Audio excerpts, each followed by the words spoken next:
네, 같이 읽도록 하겠습니다. 누구든지 너희를 영접도 아니하고 너희 말을 듣지도 아니하거든 그 집이나 성에서 내가 너희 발벌지를 떨어버리라. 다음은 마태복음 16장 17절입니다.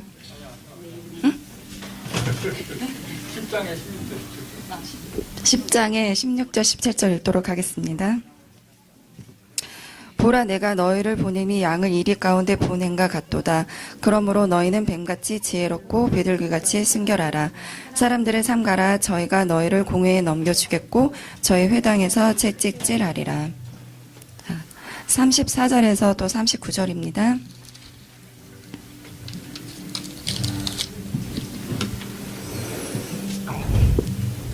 내가 세상에 화평을 주러 온 줄로 생각지 말라.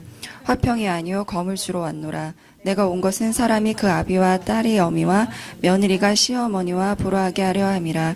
사람의 원수가 자기 집안의 식구라.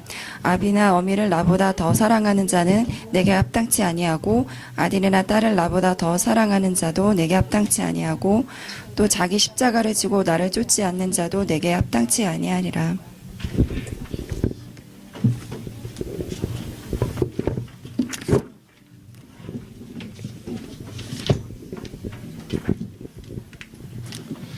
자, 중요한 시간 함께 할 수 있어서 너무 감사합니다. 어떻게 하실게? 까요? 하지 말까요? 필요하면 하는 거고. 오늘 필요한 사람 없는 거예요. 새가족부에서 여기서 결정하십시오. 책임자가 누굽니까? 통역 필요하신 분이 없는 것 같은데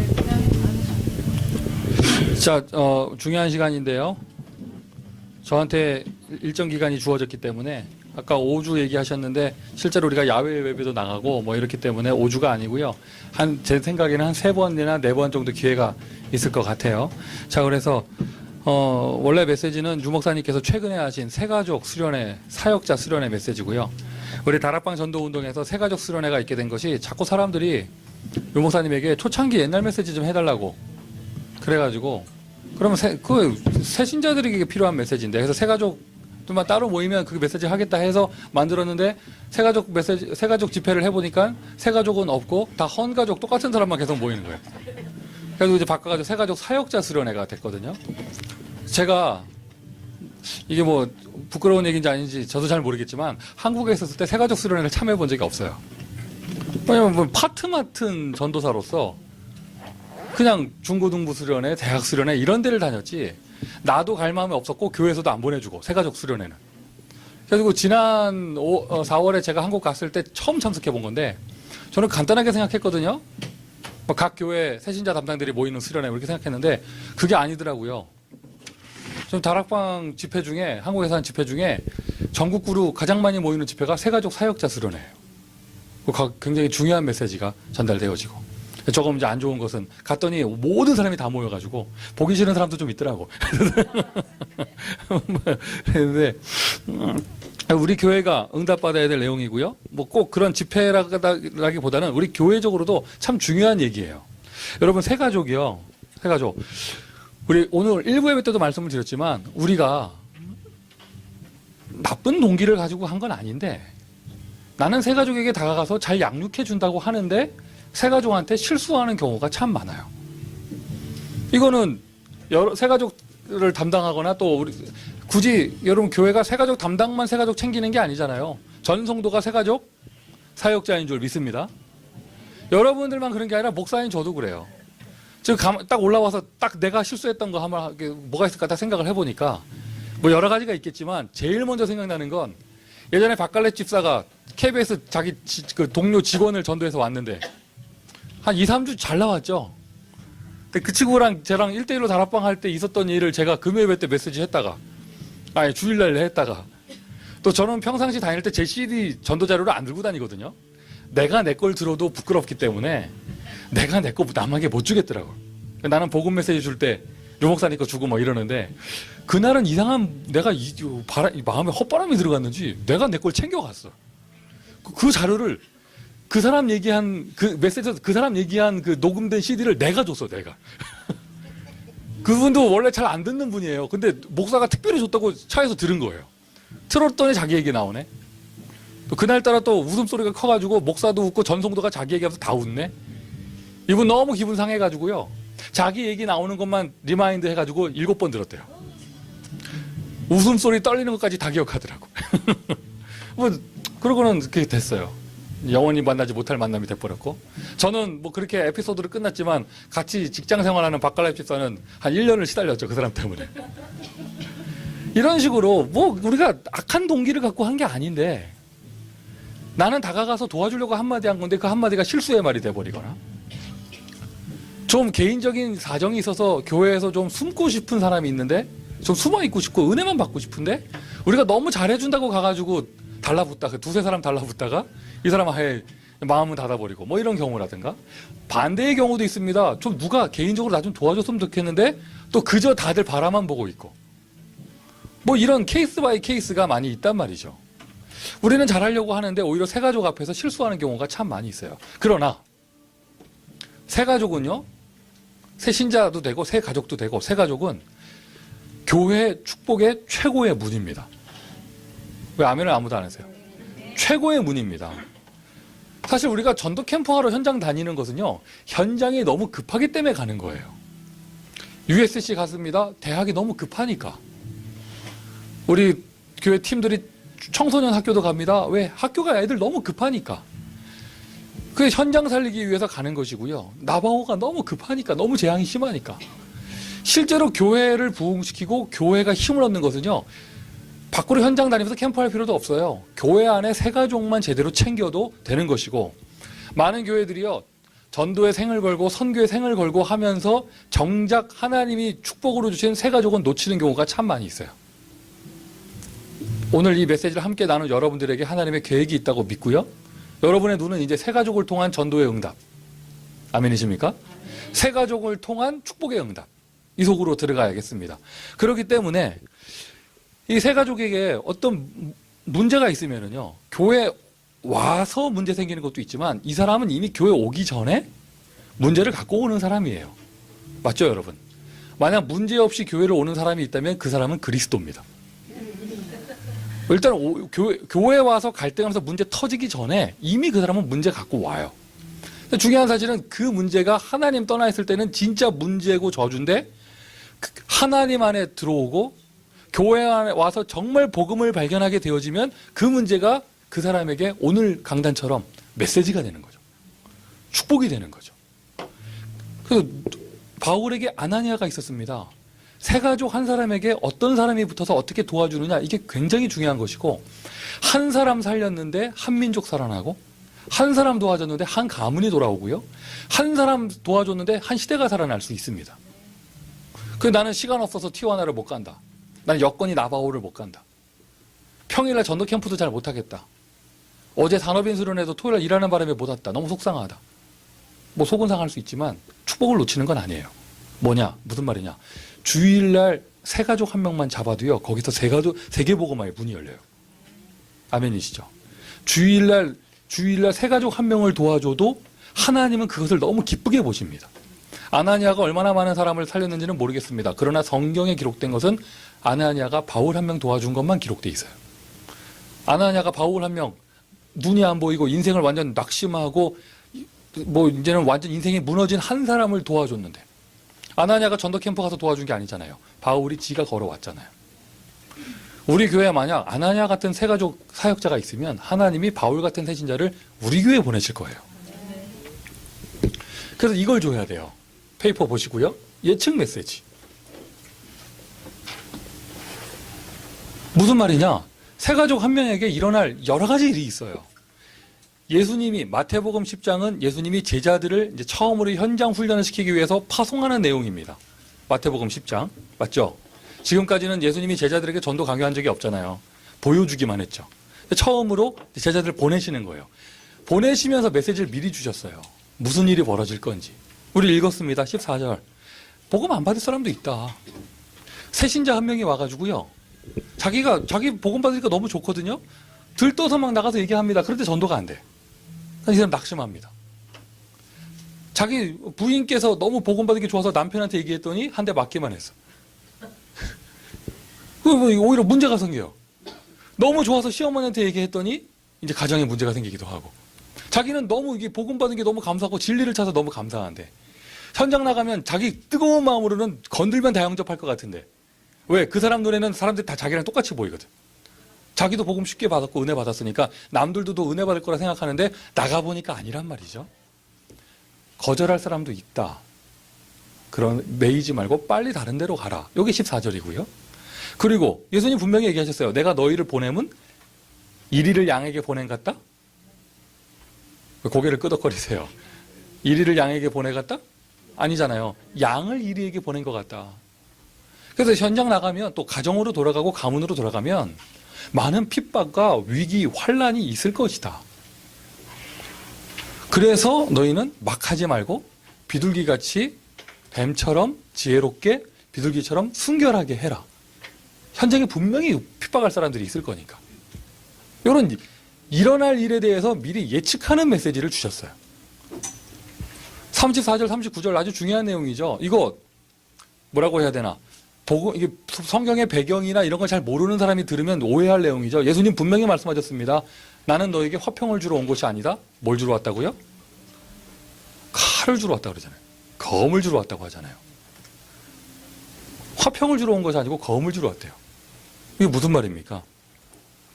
일어날 수 있는 일에 대한 뭔가 메시지를 주신 거예요. 아니 온 가족이 다 함께 우상 섬기고 절하고 이러는 가문이었는데 어느 날 며느리가 한 명 예수 믿고 돌아오더니 오늘부터 제사 안 지내겠다고 얘기하는 거야. 그러면은 그 가족 입장에서는요, 그 예수쟁이 한 명 때문에 가족의 화평이 깨졌어요.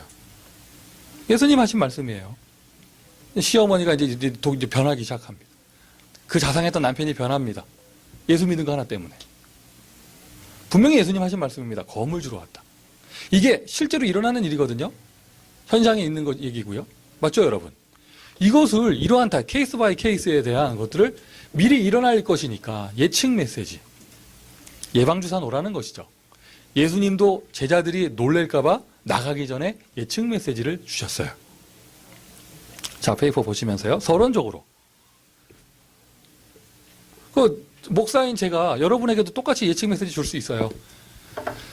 새 가족이 오면 잘 도와주면 다 제자 될 것 같잖아요. 아닌 사람도 있으니 빨리 다른 데로 가라. 이 얘기입니다. 내가 교회에서 막 헌신하고 하면은 다 모든 게 잘 될 것 같잖아요. 아니에요. 우리가 전도에 생을 걸기 때문에 다른 갈등이 생길 수도 있습니다. 그러나 인 크라이스트 복음 안에는 아무 문제 없는 것이죠. 아멘이세요? 혹시 요즘에 바울 같은 영적 상태에 놓인 분 계시다면 오늘 본문 속에 번쩍해가지고 아무것도 못하겠고 예루살렘에 못 가겠고 왜 내 영적 문제 다 아니까 그 사람들이 그러면 아나니아 송에게 찾아오세요. 제가 얘기해 드릴게요. 그러니까 너는 티와나로 가라. 얘기해 드릴게요. 티와나가 너무 티와나에서도 한 집사 가정이 저희들 다 알아요. 저 못 가겠어요. 그러니까 너는 나바오로 가라. 제가 얘기해 드릴게요. 보직 변경해 드릴게요. 저희 지교에서 제가 왕따 당해요. 제가 어쩌다가 내가 그랬을까? 내 말 실수해가지고요. 그러니까 너는 이방인에게 가라. 근데 자기 멋대로 가면 안 돼요. 바울이 자기 멋대로 간 게 아니에요. 1000명을 받았는데 누구한테 받았어요? 자기 멘토한테 받았잖아요. 다이렉트로 예수님이 주신 메시지가 맞는데 누구를 거쳤냐면 멘토를 거쳤단 말이죠. 루 목사님 얘기하시잖아요. 선교사들이 자기가 다 결정해놓고 어디로 가겠다고 하면서 자기한테 통보한다면서. 저도 뜨끔하더라고요. 미국 오기 전에 루 목사님 만나고 왔는데 제가 처음 파송받을 때 그래서 상담한 게 아니라 통보하고 왔거든요. 미국 간다고. 그 많은 부류 중에 한 명입니다. 속상한 경우가 참 많아요. 본부 입장에서. 아프리카 선교사가 어느 날 미국 와 있고 자기 멋대로. 미국에도 있던 사람이 어느 날 중국 가 있어. 자기 멋대로. 한마디 상의도 없이. 누가 뭐라고 하기를 해. 좀 상의만 하면 되겠는데. 저는 또 여러분에게, 사역하는 여러분에게 예측 메시지 주는 거예요. 무슨 말인지 아시겠습니까? 앞으로 우리는 세계복음화해야 됩니다. 170민족이 모일 겁니다. 여러 가지 일이 많이 생길 거예요. 당황하지도 말고 놀라지도 말고. 나 때문도 아니고 너 때문도 아니고. 하나님이 하신 건데. 여러분 아시죠? 요번에 세월호 사건 그 구원파 그 조직이 불신자에게 욕을 먹는 가장 큰 이유는 뭐냐면 나는 구원받았다 이걸로 끝나기 때문에 그래요. 그러니까 그 많은 학생들을 죽여놓고도 양심의 가책이 없다면서. 자기는 구원받았으니까. 이건 사회성이죠. 오늘 메시지 여러분 잘못 들으면 안 됩니다. 나의 모든 과거 하나님의 계획이다. 그러니 나는 상관없다. 이렇게 하면 안 되죠. 과거 때문에 눌리지도 말고 뭐도 하지 말고 하지만 중요한 건 뭐예요? 자기 반성은 있어야 돼요. 그런 일이 왜 생겼을까? 눌리는 게 아니라 자기 점검. 자기 점검. 무슨 말인지 아시겠어요? 자기 반성은 있어야죠. 그래야 발전이 있죠. 그래서 그 사람들이 저도 포함해서 영적 문제 사람이 영적 상태가 올라갔다 내려갔다 할 때가 있잖아요. 사역하시는 분들이 영적 상태 올라갔다 내려갔다 할 때가 있죠. 아주 안 좋을 때도 있고 막 영적 문제 드러날 때도 있잖아요. 맞죠, 여러분? 그러면 그때 자기가 자기 문제를 인정하면 자기 반성이 와요. 그리고 굉장히 발전합니다. 그런데 끝까지 인정 안 해요. 그리고는 합리적인 이유를 찾아요. 그런 사람들이 제일 많이 하는 얘기, 오죽하면 자기가 그랬겠냐면서. 그리고는 그때부터 모함을 하기 시작합니다. 상대방에 대해서 영적 문제 심각한 사람으로 만들어요. 왜? 그래야 자기가 한 행동이 합리화돼요. 비겁한 겁니다. 절대 발전 없어요. 여러분들이 많은 케이스 바이 케이스, 새신자들 도와주다가 여러 가지 실수도 하고 그 사람이 갈등이 해서 내가 오명을 뒤집어 쓰기도 하고 막 하잖아요. 그럴 때 LA 하나님이 하신 거다 하면은 맞아요. 하나님이 하신 건데 그러나 하나님으로부터 제대로 메시지를 받을 수는 없죠. 맞습니까, 여러분? 맞습니까? 왜 갑자기 분위기 싸해져? 좀 어마어마한 얘기를 해주고 있는데. 자, 예측 메시지. 자, 그래서 새 가족이 이미 교회에 올 때, 서론적으로 그 사람의 오늘 메시지 그대로예요. 강대 메시지 그대로예요. 그 사람의 과거 속에 이미 다른 것이 각인돼서 와요. 다른 것이 각인돼서 와요. 새 신자는 불신자 상태에서 각인된 걸 가지고 와요. 자기만의 선입견을 가지고 와요. 새 가족, 다른 교회를 다니던 사람은 다른 교회에서 뭔가 상처받고 이런 거를 선입견으로 딱 가지고 와요. 잘못된 각인된 것이거든요. 실패했던 사람은 실패한 걸 가지고 들어와요. 여러 가지를 가지고 들어오죠. 중요한 것은요, 이 각인된 걸 가지고 온다는 걸, 없는 사람 한 명도 없습니다. 잘못된 걸 가지고 들어오는데, 이거를 바꿔주는 게 새가족 사역자들이 해야 할 일이에요. 잘못된 각인에다가, 그렇지 않아도 기름을 가지고 온 사람들한테 불을 붙여주고, 그러면서, 예를 들어서 목사에 대해서 뭔가 상처를 갖고 다른 교회에서 왔다. 그런데 같이 목사 욕을 하면서 세상에 믿을 놈 하나도 없다면서, 뭘 가지고 불을 지르는 거잖아요. 그게 아니죠. 오히려 그 잘못된 각인된 것을 복음으로 바꿔주는 것. 그 사람에게 언제 하나님의 응답이 시작되냐? 이 각인된 게 복음으로 바뀔 때. 그때부터 그 사람에게 하나님의 새로운 역사가 시작됩니다. 모든 응답의 시작은 각인된 것이, 과거에 각인된 것이 바뀌는 것부터. 그러니 우리가 이 사람을 어떻게 하면 잘 도와줄까라고 할 때는요, 이 사람은 어떤 배경 속에 뭐가 각인돼서 온 사람인가를 빨리 파악해야겠죠. 맞습니까? 교회에 온 거 자체가 이 사람에게는 새 환경입니다. 우리가 이사를 가도요, 집만 이사를 가도 새로운 환경에 적응하려면 시간이 좀 걸립니다. 그런데 이 교회는 새로운 영적인 조직과 새로운 인간관계 속에 들어온 것이거든요. 여러분 한 사람 한 사람이 그 사람에게는 새로운 환경이에요. 여러분 던지는 말 한마디 한마디가 그 사람에게는 첫 인상이 되어져요. 이거를 늘 인지하고 있어야겠죠. 이게 완전 차단된 교회는요, 이제 그때부터 새 가족이 오질 않아요. 사람이 안 오는 게 아닙니다. 하나님이 안 보내줘요. 전 교인이 감각이 없어. 새로운 사람에 대한 감각이 없어. 제가 전도사 사역했던 교회인데, 좀 규모가 작았어요. 근데 괜찮은 새 가족이 왔어요. 그러니까 오전에 예배만 드리고 휙 가는 게 아니고, 하루 종일 교회에서 은혜 받으면서 맨 마지막에 제자 훈련까지 받으려고 하는데, 그 교회는 청소하는 시간이 있고 난 다음에 이제 그 청소 다 끝나고 제자 훈련 시간이 있었거든요.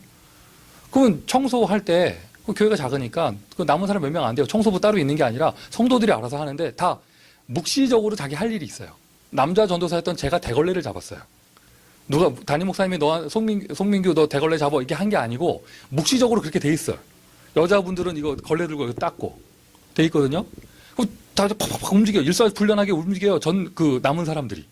쫙 움직여요. 새로운 그 사람만 가만히 서 있어. 청소한 시간 내에. 교회가 크면 어디가 숨어라도 있겠는데 교회 작은 본당 하나에서 머릿속에 그림을 그려보세요. 한 10명의 멤버들이 막 자기 할 일 다 해요. 막 하는데 그 사람은 뻘쭘하게 서 있는 거예요. 민망하게. 손을 어떻게 해야 될지 모르겠고, 눈을 어떻게 해야 될지 모르겠고. 누가 한 명이 가가지고 당신도 요거 하나 하라고 하면은 간단하게 해결된 문제거든요. 아무도 감각이 없어요. 그럼 여러분 이렇게 말할 수 있죠. 그때 당신은 뭐 했냐? 뭐 하긴 율법에 눌려서 눈치 보고 있었지. 내가 나서야 되나 말아야 되나. 이거 아예 교회가 새로운 사람에 대한 감각 조체가 없어지면 그때부터는 하나님이 안 보내십니다. 여러분이 있어서 저는 행복합니다. 아멘이세요? 나만 행복합니다. 교회에 온 것 자체가 새 환경이에요. 그래서 우리는 늘 유스트 돼 있어요. 우리는 이렇게 하는 게 유스트 돼 있어요. 그 사람한테는 하나하나가 충격이 될 수 있어요. 알고만 있어도 도와줄 수 있죠. 세 번째, 이 사람이 이제 복음을 받고 이제는 신분이 바뀌고 은혜가 좀 바뀌었습니다. 좀 은혜를 받았습니다. 이제 다시 세상에 나갈 때 외부에 적응하는 게 필요해요. 불신자였다면 하나님 자녀 돼서 나가는 것이고, 진짜 은혜를 받았다면 여러 가지 갈등이 생기거든요. 세상에서. 외부 적응. 미리 예측 메시지를 줘야겠죠. 예측 메시지. 뭐 여러 가지가 있겠죠. 남자들 같은 경우에는 뭐 요즘에 보니까 사람들 갈등도 안 하더라마는 뭐 술, 담배 같은 거 갈등하고. 사쿠라, 일본에서 온 사쿠라 그 친구는 와서 새 환경 속에서 적응하고 다시 일본으로 돌아갈 때 제일 먼저 한 갈등이 집에 가면 자기 집에 신사가 있는데 그거 집마다 있는 거 일본에 절을 해야 되냐 말아야 되냐 이거 갈등이란 말이에요.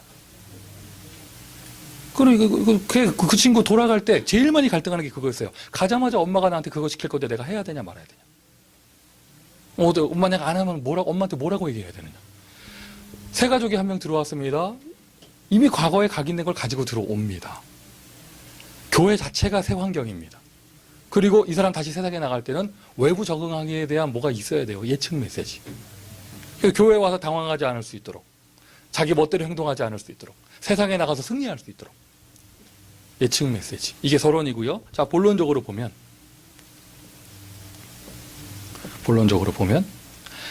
이러한 새로운 갈등이 어디서부터 오느냐? 가장 가까운 그 사람의 가정에서부터 옵니다.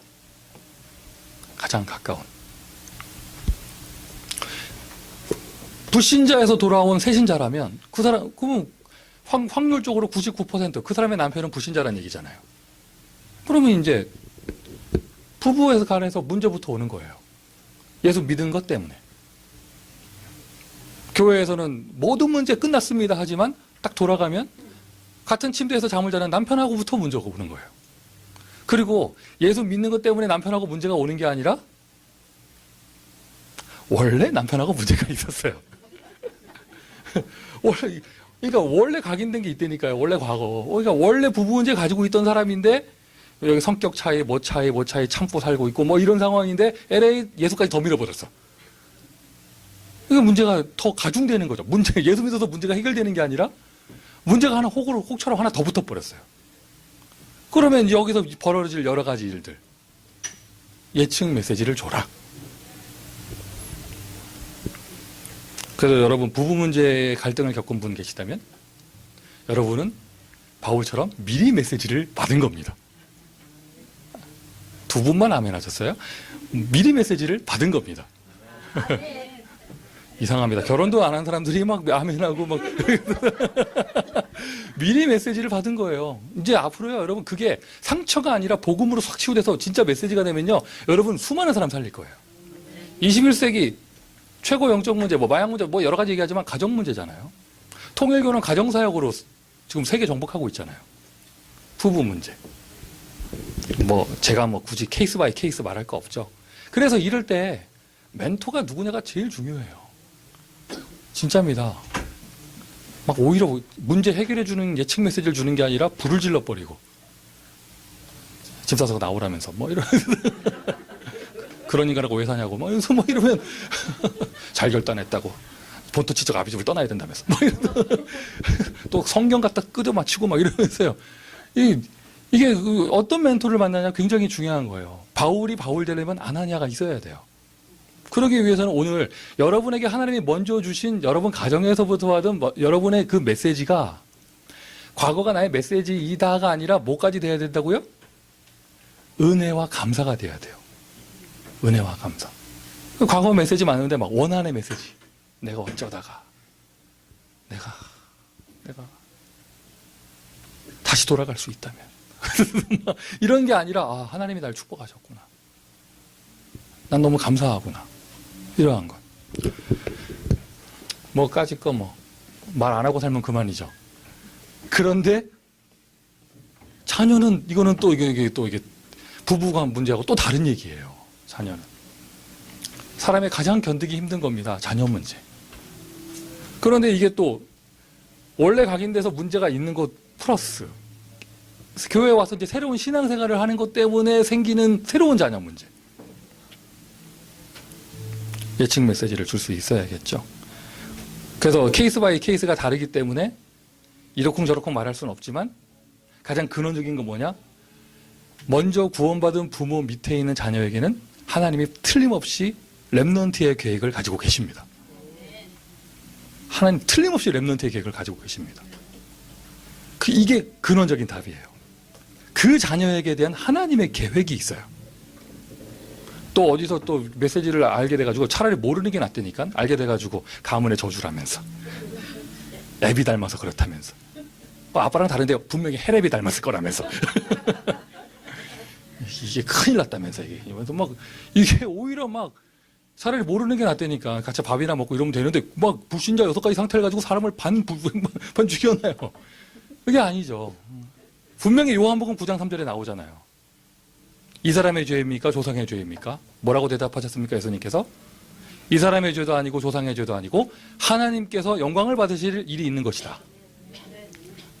그 사람에게 부부 문제에 문제가 있거나 또는 자녀의 문제가 있거나 교회 와서 신앙생활 하는 것 때문에 돌아가서 새로운 문제가 생긴다. 이런 모든 것들이 하나님께서 하실 일이 있다는 것이죠. 분명하게. 특별히 자녀에게는 100% 렘넌트 계획이 있습니다. 그래서 그 영적 문제 많은 부모를 먼저 구원하신 거예요. 이거를 찾아 들어갈 수 있어야겠죠. 그리고 그 사람의 모든 가문, 친척이라고 쓰겠습니다. 그래서 이러한 부분들을 제대로 메시지로 답으로 도와줄 수 있으면 원론적인 복음의 메시지는요 강단이나 또는 여기 이 자리에서 목사가 주잖아요. 삼직에 대해서 원론적인 걸 주잖아요. 그러면 다양한 케이스 바이 케이스 인생 스토리의 메시지는요 1대1의 멘토가 주는 것이거든요. 평신도 사역자가 주는 거예요. 아나니아는 목사가 아니었습니다. 맞죠 여러분? 새신자 바울을 그가 양육했어요. 제대로 메시지 답으로 도와주면 오히려 지금 문제되는 케이스들을 제가 많이 했는데 문제를 보지 마시고 전도에 큰 문이 열려요. 아멘이세요? 전도에 큰 문이 열려요. 우리 교회 엘리자베스 성도 오늘 안 왔는데 지금 유타에 있어요. 그 사업 때문에 유타 갔다는 성도가 엘리자베스예요. 제가 연락받았다고 하는 오늘 못 온다고 한다는 그분인데 이시드로 테헤다 집사가요. 이시드로 테헤다 집사가 그때 우리 훈련할 때 왔지만 실제로 데리고 온 게요. 엘리자베스 여씨가 데려온 거예요. 그리고 또 요즘에 교회 나오시는 그분 누구죠? 지난번 누구?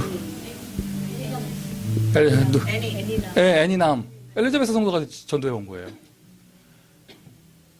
지금 엘리자베스 성도가요, 여러 가지 갈등도 있고, 교회 와서 갈등도 있고, 가정에도 갈등도 있고 하는데, 오히려 그때마다 옆에 계신 분들이 중요하게 답을 주고 도와주고 하니까 하나하나 넘어서면서 뭐가 되느냐, 오히려 전도에 큰 문이 되고, 한인교회 색깔이 짙은 우리 교회에서는 다민족 전도의 대표적인 모델이 됩니다. 그렇잖아요? 아니, 한 가문이 살아나요. 제가 저번에 간증했잖아요. 한국 산업선교 때 갔다가 조성욱 목사 만나는데, 조성욱 목사가 제일 먼저 나에게 한 말이, 그 이민영 아버지 어머니 세례받았다면서. 내가 다음에 갈 때 얘기해 줄게요. 김민정이라고 얘기해 줄게요. 그분은 계속 이민정이라고 해요. 한 사람 도와줬는데 한 사람이 힘을 얻었는데 온 가문이 다 살아나게 되어져요. 세 가족 한 명이 전도의 큰 문입니다. 교회가 왜 부흥을 못하고 교회가 왜 힘을 못 얻느냐? 새 가족을 다 놓치기 때문에 그래요. 제가 5월 18일 주간에 동부 지역의 대학 사역자 순회하러 장영환 목사랑 같이 갑니다. 목사는 이렇게 돌아다니지만 여러분 우리 교회가 정말 응답받으려면요 교회 안에서 여러분들이 새 가족을 도와줘야 돼요. 좀 속된 말로 새 가족 잡아야 돼요. 메시지로 돕고 메시지로 잡는 것이죠. 두 번째예요. 자, 가정 문제. 이건 뭐 피할 수 없는 것이고요. 제가 여기서 한 가지 제가 빼먹었는데 만약에 그런 소소한 갈등이 아니라 큰 영적 문제에 있는 가정의 사람이 온다면 뭐 이렇게 뭐 그냥 가도 뭐 그냥 무슨 그냥 이런저런 갈등이 아니고 큰 영적 문제에 있는 가족을 둔 사람이 온다면 정말 큰 가문의 재앙이 있는 사람이 온다면 이것도 또 좀 다른 얘기겠죠. 그런 것도 일단은 잘 분석하는 게 그 사람의 배경을 파악하는 게 제일 중요해요. 세상에서 여러 가지 일어날 일에 대한 예측 메시지를 미리 줘야 됩니다. 여러분 페이퍼에 희망, 소망, 비전이라고 그랬는데 간단하게 얘기해서 그 사람의 생각과 일을 업그레이드 시켜주는 거예요. 무슨 말이냐? 일과 그 사람의 업을 비전을 주는 거죠. 희망을 주는 거죠. 전제할 것은 아닌 사람도 있지만 일단 사람들이 교회에 올 때는 대부분 경제나 삶이 무너져서 옵니다. 실패한 상태에서 옵니다. 그리고 또 보면 안 될 수밖에 없는 조건을 가지고 와요. 그럼 주는 그리스도시요. 모든 문제 해결자신데. 그럼 그 사람에게 정말 내가 그리스도가 그리스도들께 도와주는 역할. 그 사람에게 그 사람 하는 일 늘 대충대충 성실하지도 않고 실패할 수밖에 없는 여러 가지 영적 문제가 생각과 마음에 들어가 있어서 삶으로 나타나는 그런 것들을 업그레이드 시켜주는 거. 대표적인 예를 들면은 유 목사님이 그 함양에 있는 그 지도자 학교 애들을 1대1로 면담하면서 요즘에는 함양 지도자 학교 애들이 안 그렇지만 옛날에는 정말 대책 없는 애들이 모였거든요. 정말 대책 없는 애들. 일반적인 어떤 학교도 받아줄 수 없는 애들. 그래서 여러분들 그 아이들에게 똑바로 살아라 이렇게 한 게 아니라 또 아예 학교 이름도 문제의 학교, 대안학교가 아니라 지도자 학교로 바꾼 거예요. 미래 지도자 학교로. 그래가지고 한 명씩 상담을 하면서 너는 대단한 사람이다. 내가 못하는 가출을 했다. 이러면서. 그래서 뭐 이러면서 진짜 너는 집 나온 거 보니까 넌 아브라함의 캐릭터다. 뭐 이러면서 힘을 주면서요. 그러면서 이제 애들에게 비전을 주고 업그레이드 시켜주고 인생을 대충대충 사는 애들에게 뭐 이렇게 구체적으로 검정고시라고 하는 걸 소개해 주면서 또 많은 사람 살아났어요. 이런 것처럼 여러 가지 실패와 낙심한 상태에서 오는 사람들에게 희망을 주고 비전을 주고 그 사람의 일이 업그레이드 될 수 있도록. 아시겠습니까? 만약에 아나니아가 바울한테 네가 지금까지 죽인 사람들을 생각해 보라면서 너는 앞으로 안 되는 인생이라고 하면 어떻게 될 뻔했어요? 예루살렘 근처도 가지 말고 조용히 숨어 살으라고. 어떻게 될 뻔했어요? 그대로 이게 예수님이 하신 메시지지만 아나니아가 인간의 입으로 전달했죠. 그러니까 너는 세계복음화해서 이방인에게 가라. 아멘이세요? 성공의 희망. 만약 가정 문제 와서 온 사람이 있다면 가정 회복의 희망. 새로운 시작에 대한 희망. 경제가 무너져서 온 사람이 있다면 새로운 희망. 그 사람의 인생 자체가 업그레이드 될 수 있도록. 정확하게 누리면서 메시지를 전달해 줘야 됩니다. 내가 누리는 게 먼저입니다.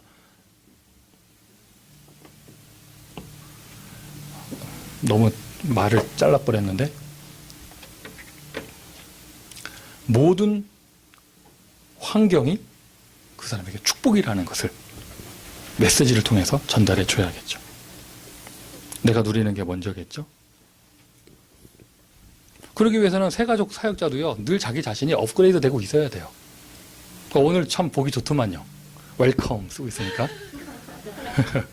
자, 누구라고 말하지 않겠어요. 누구는 뒤집어서 이렇게 글자가 거꾸로 가게 돼 있더라고요. 웰컴. 그래서 자기 자신은 모르지. 자기가 볼 때는 웰컴 똑바로 돼 있으니까. 상대방이 볼 때는 뭐예요? 그 누가 옆에서 얘기 좀 해줘야지. 근데 오늘 참 보기 좋더만요. 그러니까 계속 업그레이드 되는 거예요. 명심하십시오. 우리 교회 왔던 새 신자가 아니고 새 가족 중에 한 분이 태영아방 들어갔다가 그 방 보고 교회 떠났어요. 그런 2014년에 일어난 일이에요, 우리 교회에서.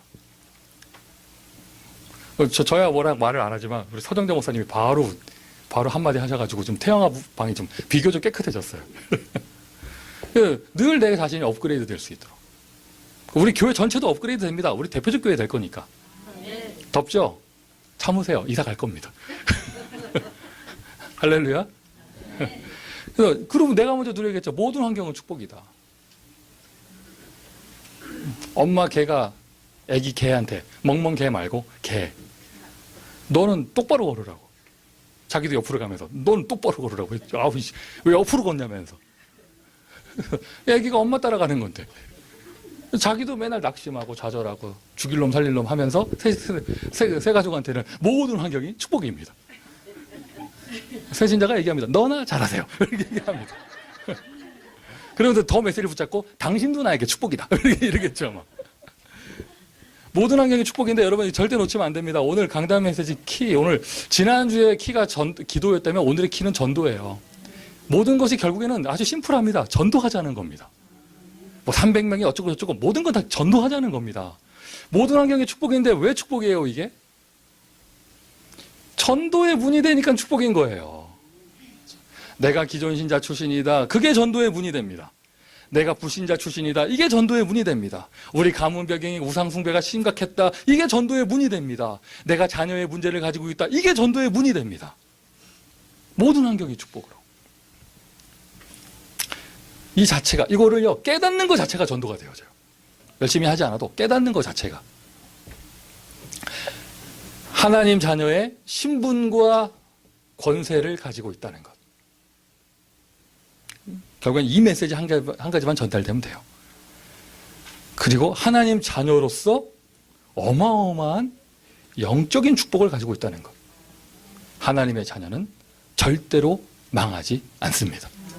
망하지 않는 정도가 아니죠. 나 때문에 복을 받습니다. 저기 바로 옆에 계시는 원네스 철치 마츠다 세이지 목사님이 얘기하시더라고요. 그 나고야의 이종호 선교사님이 한국 사람인데 일본 현지인들을 대상으로 사역을 하잖아요. 그분, 그러니까 일본에 가가지고요, 오히려 보면 역공이죠, 역공. 일본 사람들을 맞춘 게 아니라 한국 스타일로 막 사역을 해버렸어요. 스미마센이 없어, 그분은 그냥 막. 그래가지고 뭐 어떻게 했느냐, 뭐라고 하냐, 막 어떤 막 대학생들한테는 대학에서 지교회 못할 바에는 죽어라 막 이랬어요. 근데 중요한 건 한국 사람들은 목사가 그런 메시지 해도 흘려 듣거든요. 그냥 안 죽어요. 그런가 보다 뭐 하고 넘어가는데 일본 애들은 달라요. 나는 죽어야 되나 보다. 뭐 이렇게 메시지 받는 거예요. 한국의 세계대학 수련회 와가지고 나고야 거기 공업대학의 어떤 대학생이 앞에 나와서 간증했어요. 1,500명 앞에서 간증했어요. 나 이제 지교 응답 받았다는 거. 나는 이제 살아도 된다고. 그런데 마츠다 목사님 저한테 얘기해 주시는 거예요. 나고야 이종호 선교사님이 늘 이렇게 메시지 하신대요. 나고야는 자기 때문에 지진이 안 난다면서. 안 난다면서. 그러니까 교인 중에 일부는 교회 떠났대. 저런 말을 하냐면서. 와, 목사가 이상한 말 한다면서. 뭐 쥐 때문에 지진이 안 나. 뭐 이러면서 막 간 사람이 있대요. 그런데 남은 절대 다수의 성도들, 일본 사람들이요. 와, 우리 선교사님 때문에 우리가 지진은 안 난다면서. 저분에서 생을 드려야겠다고. 그 교회는 막 생명건 제자들이 붙어 있대요. 캘리포니아는 누구 때문에 지진 안 나요?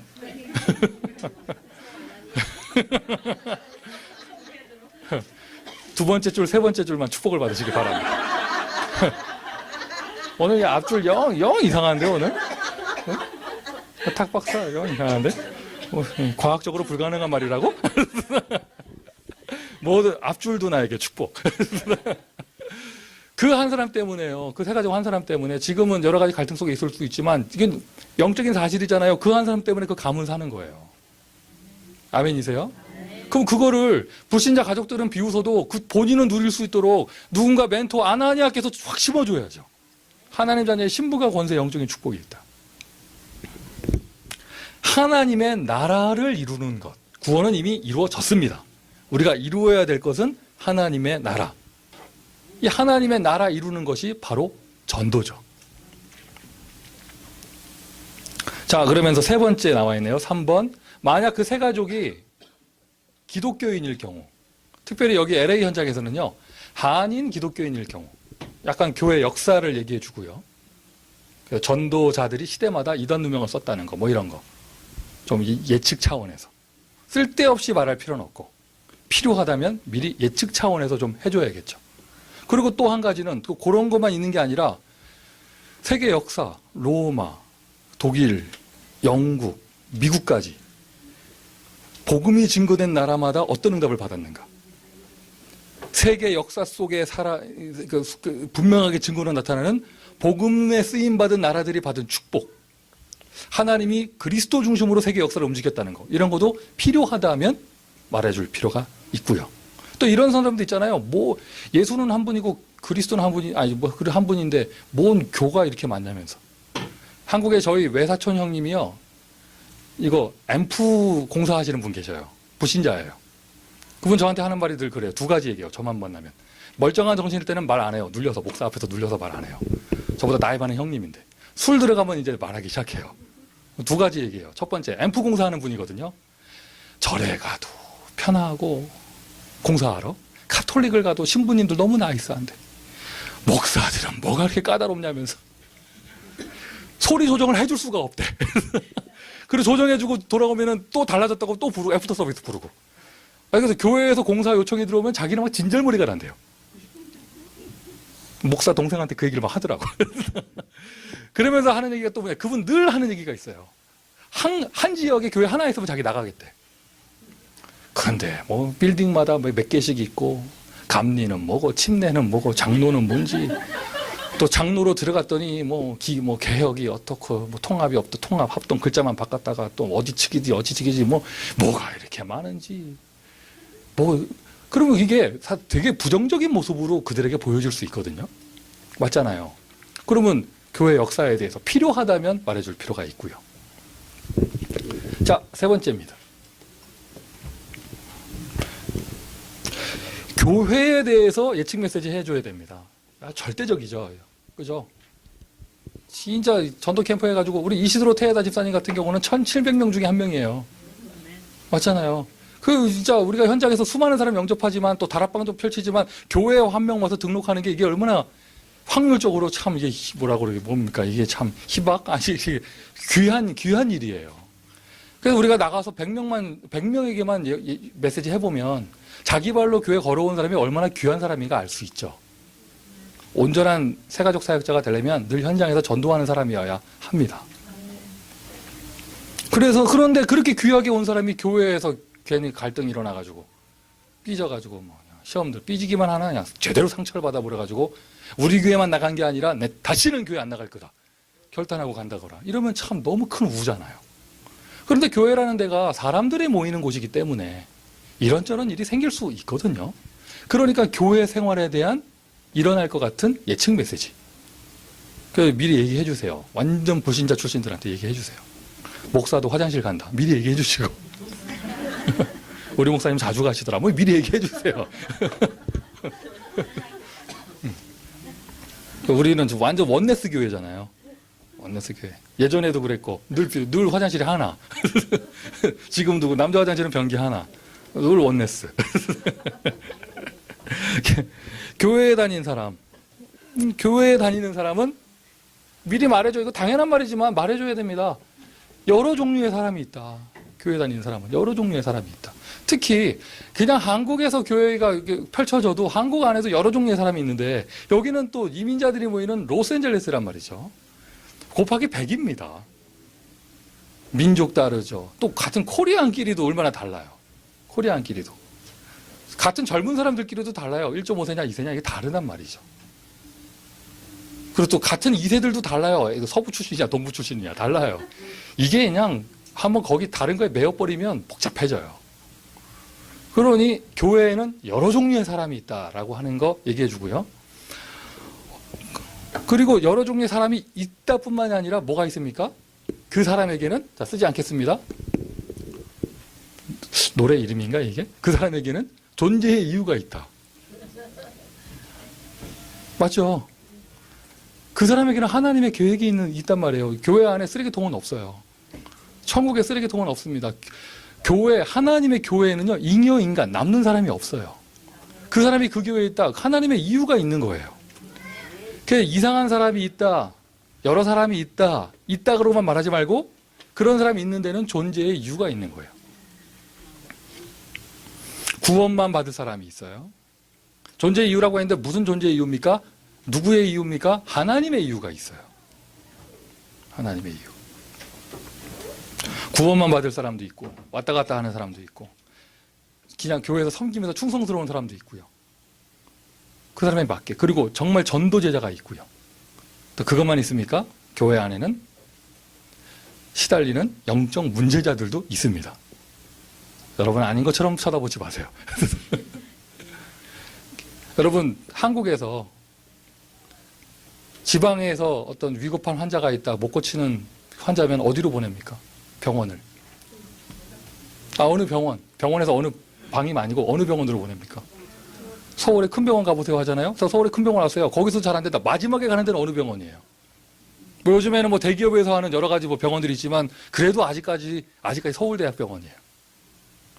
그렇죠. 그럼 서울대학병원에 가면 다른 병원에서 못 고치는 제일 심한 환자들만 모여 있는 거예요. 병원 중환자실 들어가가지고 이렇게 말하면 안 돼요. 여기는 왜 다 병신들만 있어? 이러면 안 돼요. 우리 아픈 사람들이 모인 거예요. 아픈 사람들이. 그러면 여러분 교회가 영적인 병원인데 맞죠 여러분? 그러면 좋은 교회일수록 중환자가 많은 거예요. 좋은 교회일수록 중환자가 많습니다. 이제 이런 일이 벌어질 거예요. 다른 교회에서 못 고치는 영적 문제자들을 헬기 태워가지고 그리스도 언약교회 보낼 거예요. 거기 가보라면서 여기서는 안 되겠다고 하면서 종합진단 받아보라고 하면서 좋은 병원일수록 중환자가 많은 것처럼 좋은 교회일수록 영적 문제자 많습니다. 영적 문제 하나도 없는 사람들만 모이는 교회가 있다. 그건 일단 거짓말이고요. 겉으로 볼 때 그런 교회가 있다. 그런 교회들이 좀 있거든요. 전도 절대 안 돼요. 율법 충만한 교회. 우리 교회 애들 막 뛰어다니잖아요. 애들 절대 못 뛰어다니게 하는 교회들이 있어요. 이게 뭐 애들이 뭡니까? 박수도 못 치게 하는 교회들이 있어요. 오늘 일부 예배 때 누구라고 말하지 않겠지만 대표 기도하는 사람 청바지 입고 왔다고 제가 쓱 말을 흘렸더니 2부 예배 때 보니까 똑같이 또 2부 예배 대표 기도하는 사람도 청바지 입고 왔더라고. 성가대 가운데로 가리는 척 했지만 다 보이거든 밑에.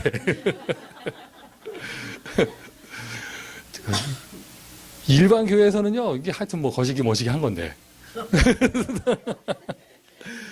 그런데 가보세요 여러분. 이게 우리 교회가 뭐 맨날 I'm okay, you okay, everything okay 하니까 이게 사람들 살아나는 거지. 너도 잘못했고 너도 잘못했고 너도 잘못했고 또 어디 머리를 만져 목사 뱉으지 않는데. 이러면은요 이게 그런 데 가면은요 질서도 딱 잘 지켜요. 책상도 줄도 딱 맞아 있고요. 의자도 딱 맞아 있고요. 영적 문제인 사람들이요 못 견뎌요. 숨을 못 쉬어요. 그리고 어떻게 압니다. 영으로 다 압니다. 거기에는 세신자가 안 모입니다. 그거는 병원과 교회가 아니에요. 좋은 병원일수록 중환자가 많아요. 좋은 교회일수록 문제인 사람은 더 많습니다. 아멘이십니까? 옛날에 제가 대학생 때 동삼제일교회 이게 뱀 귀신이 들어갔는지 귀신 중에 뱀 귀신이 따로 있는 건 아니겠죠. 하여튼 뭐 이상하게 흑암이 들어가지고요. 맨날 맨날 이래요 사람이. 그리고 또 하여튼 뭐 덮여도 희한하게 덮여가지고요. 다 핥고 다녀. 교회에서요. 우와. 그래서 그 사람이 막 핥고 빨게 다니잖아요. 그러면 모든 성도들이 주는 그리스도와 잠깐 다 도망가. 자기한테 와서 핥을까봐 다 도망가고. 또 어느 날은요 또 왔는데 또 계속 뒤에서요 하는 사람이 있어요. 예배 시간에.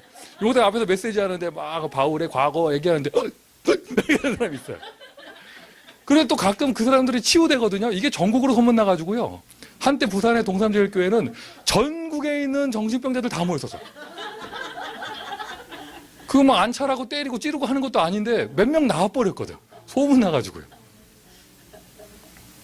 복음 있는 교회는 이게 영으로 통하거든요. 저기 가야 산다. 이게 흘러가요. 그래서 이제 정상적인 멘탈의 새신자가 왔을 때 말해줘야 됩니다.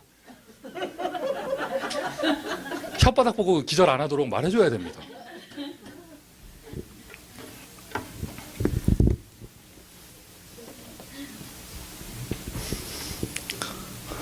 사람이 응답이라는 거.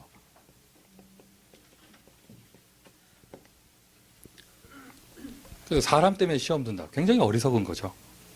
그리고 또 예측 메시지 해줘야죠. 시험 들게 하는 사람이 있다. 이거를 분명히 말해줘야 돼요, 미리. 그리고 막 그런 일이 생겼다. 올 것이 왔다. 이제 당신은 제자 시간표로 들어간다. 이걸 말해줘야죠. 만약 목사 때문에 시험 들었다? 그럼 얘기해줘야 돼요. 당신은 시대적인 전도자가 될 사람이다. 보통급으로 안 되기 때문에 하나님이 특별하게 은혜를 주시는 거라면서. 근데 그냥 시험 들게 하는 사람이 있구나. 괜찮아. 원래 교회는 그런 거야. 이렇게 다니는 게 아니란 말이에요. 그 속에서 언약을 붙잡아야 됩니다. 그 속에서. 사람 관계에 속아서 서론에 속아서 넘어지지 말고 그거를 응답으로 받고 하나하나 응답받아 오면서 진짜 받아야 될 응답은 너는 이방인에게 가라. 1000명을 붙잡아야 돼요. 사람 때문에 시험 들 걸 생각하면 요셉만큼 스토리가 있는 사람이 없고 그래도 보디발의 아내는 요셉하고 남남이었잖아요. 사울 왕은 다윗의 네. 친인척 관계였단 말이죠. 또 누가 있을까요? 모세. 아니 철 들어보니까 자기 키워준 엄마가 친엄마가 아니야. 자기 형도 자기는 진짜 왕자가 아니었어요. 뭐 이런 캐릭터들. 교회에서 시험 들 거 하면은 또 가장 스토리 나오는 게 사무엘이죠. 엘리 제사장과 그 아들들. 이거 뭐 말할 것도 없었죠. 이게 여러분 우리가 7명의 렘넌트 이분들 앞에서는요 줄은 못 잡는 거예요. 근데 이 사람들은 이 모든 것을 언약을 붙잡고 모든 것이 축복으로. 아멘이십니까? 이거를 일단 여러분이 먼저 누리면서 새 가족에게 예측 메시지를 미리 줘라. 히브리서 11장 그리고 바울 본인도 그랬습니다. 자, 결론입니다. 지금 자, 결론. 예측 메시지 미리 알고 예측 메시지를 줘라. 예수님도 이렇게 하셨다는 건데요. 지금 서론부터 시작해가지고 약간 접근하는 방법이 문제 쪽으로 접근합니다.